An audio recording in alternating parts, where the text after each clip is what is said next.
calling all matcha lovers. This sweet matcha bread with Tangzhong is the best one I've had. It's smooth, flavorful, and has just the right amount of sweetness to balance the taste of the matcha. I always think knowing the history of a food or drink can enhance the experience of enjoying them, and the history of matcha or tea in general is very interesting. In the present day, millions of tons of tea are produced every year, and according to some sources, tea is the second most consumed beverage in the world after water. Whether it's white tea, black tea, green tea, or matcha, every one of these teas comes from one plant. Such widespread popularity ties directly into tea's incredibly long history, and in many countries, tea is deeply embedded in the culture, as it is in its country of origin, China. Some of the oldest archaeological evidence indicates that tea was most likely cultivated 6,000 years ago, but it's most probable that people began drinking it much earlier. One of the oldest documents referring to tea is from 59 BC in China, and analysis from a 2,100 years old Chinese emperor's tome revealed plant materials that are definitely tea.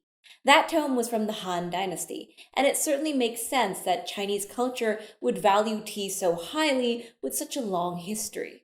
However, it's said that before the Tang Dynasty, tea was made in a rather careless manner, and people hadn't yet developed an extravagant tea culture.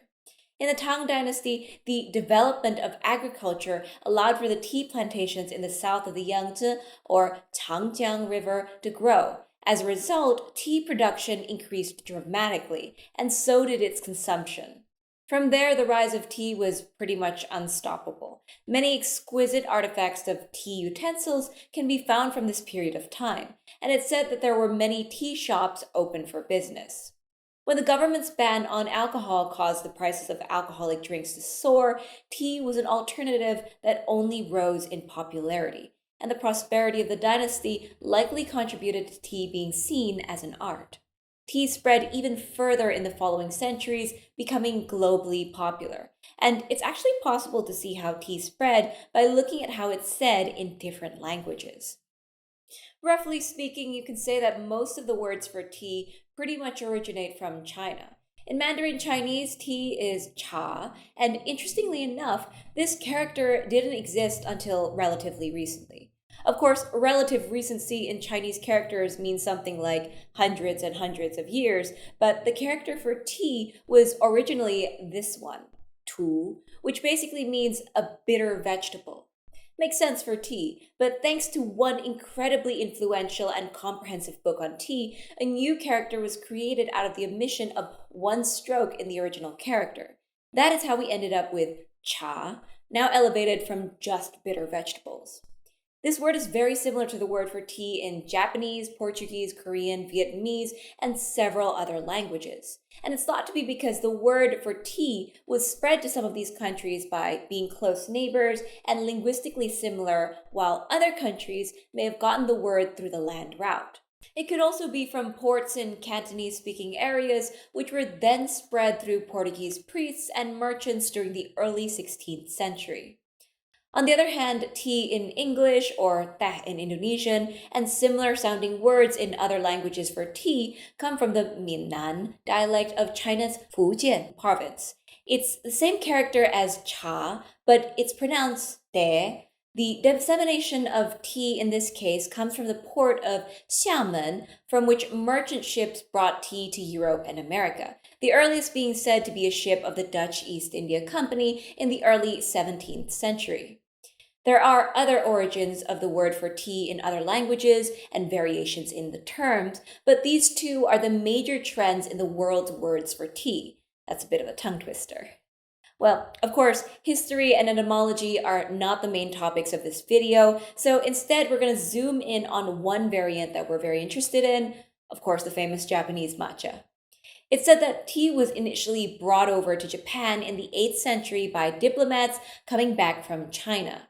The tea seeds probably came shortly after that, and the production of Japanese tea was underway, eventually leading to the development of matcha. As we said earlier, matcha, green tea, and black tea are basically from the same species of plant. The difference in taste and other characteristics are a result of the difference in handling and processing. One of the most important differences in their production is that matcha tea leaves are grown in shade. Protecting the leaves from the sun makes them stock up on many amino acids and other nutrients, including theanine, an umami component that is in part responsible for matcha's unique non-bitter taste. Matcha can also have a higher caffeine content than other green teas and even coffee, which can be a good or bad thing depending on how you look at it. As for catechin content, due to the shaded growth, it is lower in matcha tea leaves when picked, but when matcha is dissolved in water, it produces 3 times more catechins than the loose leaf form of green tea. It is a balance of these components that define the quality of the matcha. Matcha is also comparatively higher in vitamin C and chlorophyll, the last of which is responsible for its vibrant color. There are a lot of matcha sellers out there, and I think it's important to say that green tea powder and matcha are not the same things. They can get lumped in together, but they're quite different. The biggest difference would be in the flavor, with the matcha tasting much less bitter and more flavorful thanks to the higher amino acid content, whereas powdered green tea would just taste like green tea, which isn't bad, it simply isn't matcha. Good matcha will definitely be more expensive, in part because the process of making matcha takes longer and is more specialized. It's said that certain varieties of tea plants are more suitable for matcha, and that matcha tea plants are allowed to grow for longer before being harvested. So make sure to pick out your matcha carefully and get a good one to fully reap its benefits. Now, obviously, this isn't a video on how to drink tea, it's a video on how to eat it in bread. So we probably want to know what matcha does in bread dough. Fortunately, we've got a paper on this. The paper is actually about the addition of matcha to steamed breads, but aside from the cooking process, practically all of it still applies to our dough. Interestingly enough, the study found that adding matcha affected the yeast fermentation, and this effect became more obvious as the fermentation time increased. During the initial stage of fermentation, up to 120 minutes, the dough without matcha had its highest rate of volume increase, while the volume increase rate of the dough with matcha was relatively lower. But starting from 150 minutes of fermentation, the doughs with matcha added started growing in volume at a faster rate than the doughs without. This growth eventually took a downward turn at 180 minutes, likely due to the decrease in fermentable sugars. Overall, the dough without matcha had the highest volume throughout all fermentation periods, and the general trend was that as the amount of matcha added went up, the dough's volume decreased. It also prolonged fermentation in general. So matcha can affect the dough volume and yeast. The study also had a sensory test panel rating the flavors of the breads ranging from 1.5 to 6% addition of matcha. The highest total scores were obtained at 4.5 to 6% of matcha added, but there was no significant difference from 1.5 to 6% of matcha addition on the sensory evaluation. There was also a section on the antioxidant activity of the steamed bread, with the results showing that matcha's tea polyphenols and antioxidants contributed to it. The researchers did write, however, that the amount of matcha added was probably best limited to within 6%. So in this recipe, in keeping with the study's results, we use about 4.5% matcha. Also in this recipe, because this is a sweet bread dough recipe, we're going to salt stress our baker's yeast under a 7% salt solution for 40 minutes. This is a very useful step because at a high amount, the sugar in the dough can have adverse effects on ordinary yeast. This is due to osmotic stress, and it can really slow down fermentation and gassing power. To help combat that, we can sort of prepare our yeast for that environment by shocking them first with the salt solution. This will allow them to stock up on glycerol and trehalose, both of which will allow them to better survive and thrive in our sweet dough. This paper shows that salt-stressed baker's yeast significantly improved the quality of the sweet bread they used it in. Quoting from the paper, not only shorter fermentation time, but also softer bread and significant sensory properties for aroma, taste, and overall acceptability were obtained. Glycerol content in baker's yeast was found to be increased by 2.8-fold compared to the control, as shown in the paper. Additionally, previous findings reported glycerol-added yeast exhibited greater fermentation activity when inoculated into sweet bread dough. There's more to the benefits of glycerol though apparently, since the paper continues with the specific volume index of bread was also significantly improved. A possible reason for this could be due to glycerol acting as a lubricant for the gas bubbles, allowing greater expansion. Alternatively, the glycerol could increase the viscosity of the lamella between the bubbles, reducing the rate of collapse of the dough during formation. It was also mentioned that glycerol reduces bread firmness after storage. So having more glycerol in our bread dough is probably not a bad thing. To sum it up, this method of salt stressing the yeast helps it better thrive, and in our dough that has many components such as Tangzhong and Matcha with adverse effects on the gas retention, production, and overall fermentation, this is definitely a good thing. Now, with all these facts aside, let's get to making the bread. Because we're using the Tangzhong method, we've got to make the Tangzhong first. Taking our kettle, we measure out 70 grams of boiling water into a glass bowl, and then we toss in 35 grams of flour already measured. We take the bowl off the scale and simply mix it all together with a spatula.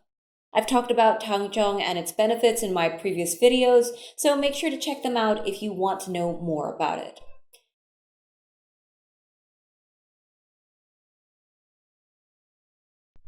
When all the flour is hydrated and mostly gelatinized, we'll clean off our spatula with a scraper.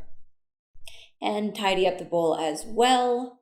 Then we want to cover it, leaving it to cool until room temperature.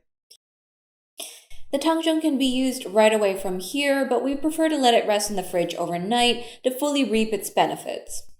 Now, before we can make our final dough, we're going to salt stress the yeast first. Inside a small glass bowl, we have 6 grams of milk, and to it we're adding all of our yeast in this recipe, which is 2.4 grams or half of a teaspoon of instant yeast. We're also throwing in just under an eighth of a teaspoon of flour and the same amount of sugar.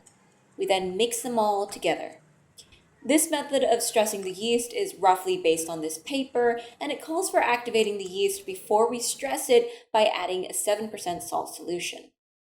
Here you can see the chopsticks have done all they can in mixing the cold yeast into the cold milk, so we're going to switch to a spatula, simply mashing it all together. There isn't much liquid, so it can be a little bit difficult to fully mix in the flour and yeast. We keep going for a little more, and when the yeast, flour, and sugar have been properly mixed into the milk, we're going to clean off the spatula with a chopstick and then put it aside. We'll now cover the bowl and let it rest for 5 minutes. After that, we're going to take all of the salt of this recipe, 3 grams in total, and mix it with 40 grams of water. We'll stir the salt in until it dissolves in the water. We want a uniform salt solution. Then we're going to take the cover off of the yeast mixture, and while it didn't look like much of anything just now, here after 5 minutes you can see that it looks incredibly foamy and active. We're going to pour all of the salt solution into the bowl and then combine everything together. As we explained in the opening, this is going to shock the yeast and prepare them for our dough. It shouldn't take too long to dissolve the yeast mixture into the solution. We don't really need to be too careful here. When it looks like this, it's good enough. We clean off the spatula, getting off any clumps. We then cover the bowl again, and this time we're leaving it for 40 minutes. If that's too long, you can leave it for just 20 minutes instead, but be warned, the yeast might not be as able to adapt to the dough compared to if you left the yeast for longer. After the yeast has been stressed and our Tangzhong is ready, we can make our sweet matcha dough. We have all our ingredients prepared. From around the bowl, we have the cooled Tangzhong, then 27 grams of milk. This amount of milk is based on the 25% water replacement recommended in a scientific paper, and we've already taken into account the 6 grams of milk we used for salt stressing the yeast earlier. Next, we have our yeast salt solution, showing plenty of bubbles. Then 25 grams of sugar. This is a sweet dough, and the sugar content is around 15% flour basis. Following that, based on the results of that paper on matcha, we have 8 grams of matcha, then 140 grams of flour, and finally 12 grams of butter left outside to soften. Now we're going to add all these ingredients in that order. Starting with the Tangzhong, we scoop it out with our spatula. Milk next. Simply pouring it in. And then the salt water yeast solution, really shaking it in. Followed by sugar, tapping it all in, and matcha. The bowl of bread flour comes right after that. We still have the butter, but we'll be kneading the dough for a few minutes before we add it. So right now we'll just use a spatula to work all the ingredients into a rough dough. The main difficulty here is mostly the Tangzhong. It's cold, stiff, and research does show that with Tangzhong, the mixing time is increased, and that's with a stand mixer. We're doing all of this entirely by hand, so it may take a little longer to come together. We just patiently work everything into a more homogeneous dough. When most of the flour has been folded in, we want to clean our spatula and get to kneading it. It's a standard kneading motion. We're folding the dough back and then stretching it forward, repeating that over and over. We do this in the bowl for a few rounds before moving the dough out onto the work surface, scraping out anything stuck to the bowl. We then continue kneading it and developing the gluten in the dough for another 5 to 6 minutes, using the scraper to help clean up if needed. Although in the beginning the dough will feel relatively dry, it is a pretty high hydration recipe, so the dough is quite wet and it does get a lot stickier as you continue to work with it. To develop gluten for this slack dough, we can also switch to doing slap and folds instead, just picking the dough up, slapping it down, stretching it, and folding it over itself. After 6 minutes of gluten development, here's the dough. You can see it's a little more cohesive, although still not smooth. This is when we're going to add the butter to the dough. We spread the dough a little bit, and then we're just slathering the butter in here.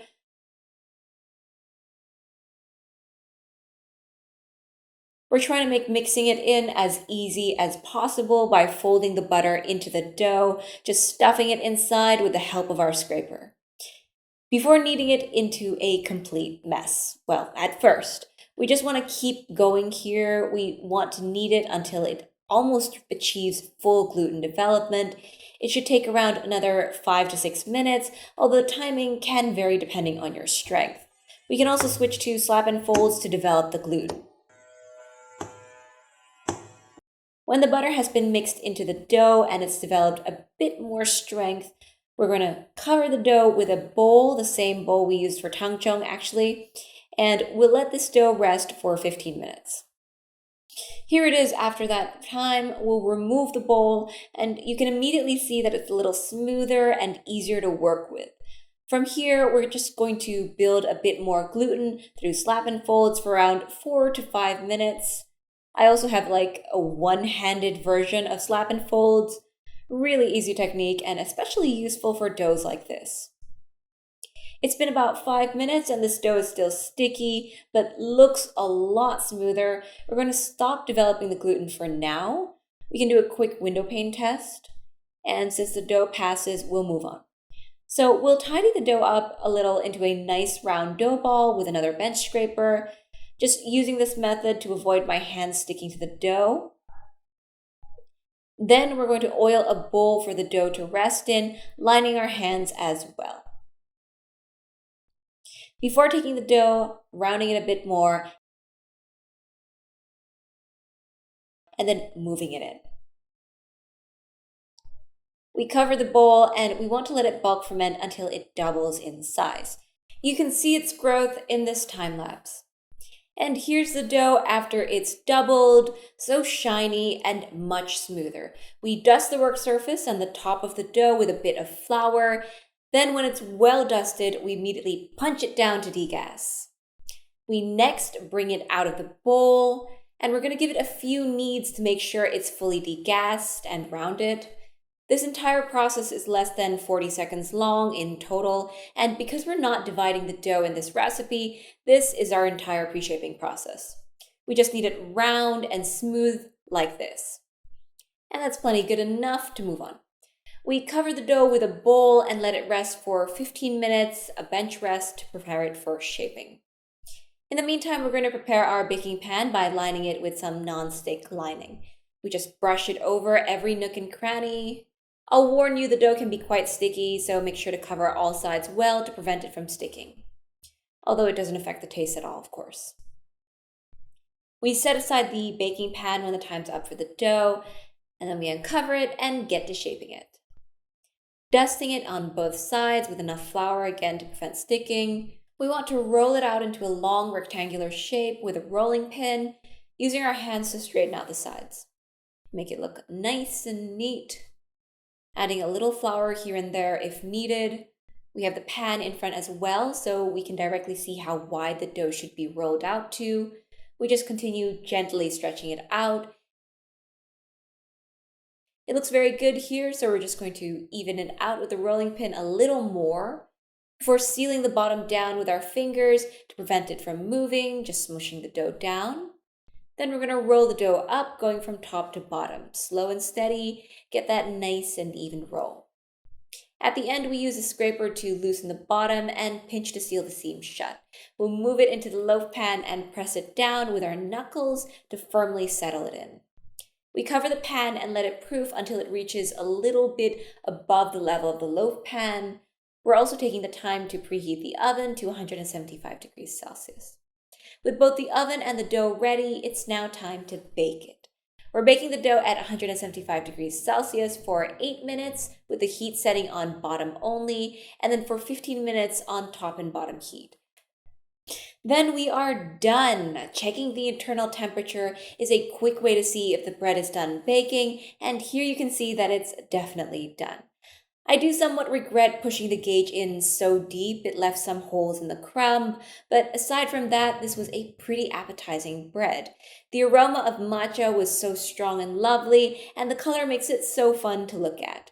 The taste was awesome, of course. The matcha flavor paired perfectly with the sweet bread. It felt like the bread version of a great matcha latte, not too sweet, not bitter, and full of flavor. The bread was also very soft. It leans on the sweeter side, and I really don't think it has much of a savory application. It tasted sweeter after the second day, just as good as it was the day it was baked, thanks mostly to the Tangzhong. And that's it for this video. Thanks for watching, and bye!